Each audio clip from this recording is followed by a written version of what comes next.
Soteski renaît de ses cendres, une victoire de l'État congolais et de l'industrie nationale. Kisangani, autrefois fleuron industriel de la République démocratique du Congo, voit son ciel s'éclaircir grâce à un ambitieux plan de relance piloté par le ministère de l'Industrie en collaboration avec le ministère des Finances et celui du portefeuille. La Soteski SA, joyau textile de la Chopo, va bientôt reprendre vie. Loin de polémique, ces projets marquent le retour de l'État comme acteur central du développement industriel congolais. Dans les allées silencieuses de la Soteski, les bruits de machines au point de reprendre comme il était des coutumes depuis 1974. Cette usine emblématique qui autrefois faisait la fierté de Kisangani est au cœur d'un plan de relance de 17,5 millions de dollars validé par le Conseil depuis 2022. Dès sa prise de fonction depuis juin 2024, le ministre Louis Watum Kabomba n'a ménagé aucun effort pour continuer sur ce même élan de relance déjà amorcé. Relancer la Soteski, c'est relancer de milliers d'emplois, de filières agricoles entières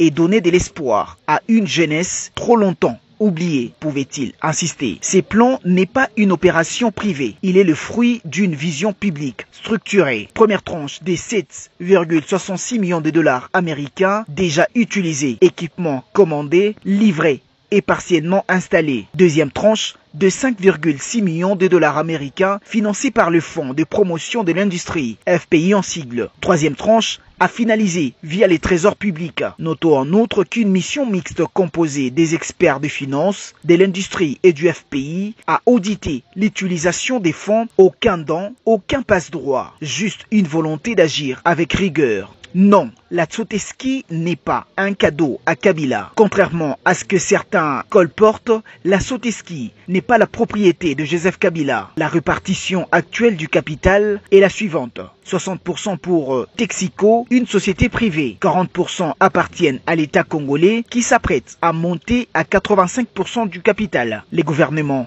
ne cèdent rien. Il reprend les contrôles stratégiques de l'industrie nationale. La relance de la Soteski, c'est premièrement des centaines d'emplois directs à Kisangani, la renaissance de la filière cotonnière dans l'Ituri et les Ouélé, des contrats, les petites et moyennes entreprises locales, des sous-traitances et bientôt des produits textiles 100% congolais. Pour éviter les malentendus, le ministère a prévu des journées portes ouvertes à l'usine, de rencontres régulières avec les élus et notables de la région, un comité de suivi impliquant les ministères des Finances, de l'Industrie et le FPI pour la communication, transparence, redevabilité. La Soteski, c'est le symbole d'un État qui croit à nouveau en lui-même. Le peuple doit être partie prenante de sa renaissance.